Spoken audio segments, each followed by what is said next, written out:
Les États-Unis ouverts à des partenariats miniers avec la République démocratique du Congo. Par Reuters.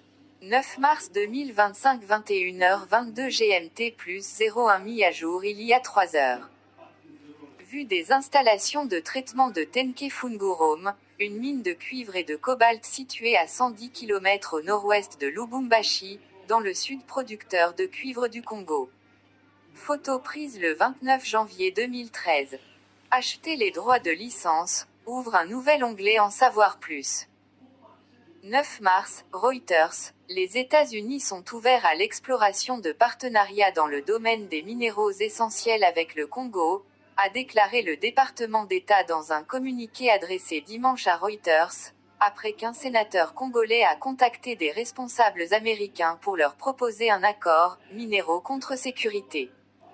La République démocratique du Congo, riche en cobalt, lithium et uranium, entre autres minéraux, combat les rebelles du M23 soutenus par le Rwanda qui ont pris le contrôle de larges pans de son territoire cette année. Amos Bissimwa, militant des droits de l'homme basé à Bukavu, a déclaré que les habitants se faisaient justice eux-mêmes en partie parce que la police de la ville n'est pas intervenue. Des rumeurs concernant un accord avec les États-Unis, qui sont également en pourparlers avec l'Ukraine au sujet d'un accord sur les minéraux, circulent à Kinshasa depuis des semaines. Les États-Unis sont ouverts à la discussion de partenariats dans ce secteur qui sont alignés sur l'agenda America First de l'administration Trump, a déclaré un porte-parole du département d'État, notant que le Congo détenait une part importante des minéraux critiques du monde nécessaires aux technologies avancées. Publicité faite défiler pour continuer. Signaler cette annonce. Les États-Unis ont œuvré pour stimuler les investissements du secteur privé américain en rez-de-chaussée afin de développer les ressources minières de manière responsable et transparente, a déclaré le porte-parole.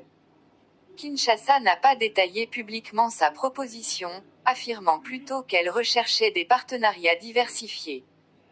Il y a une volonté de notre part de diversifier nos partenaires, a déclaré la semaine dernière le porte-parole du gouvernement congolais, Patrick Mouyaya, ajoutant qu'il y avait des échanges quotidiens entre le Congo et les États-Unis. Publicité faite défiler pour continuer.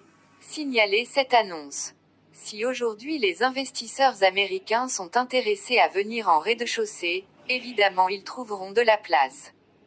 La rez-de-chaussée a des réserves qui sont disponibles et ce serait bien aussi que les capitaux américains puissent investir ici, a-t-il dit.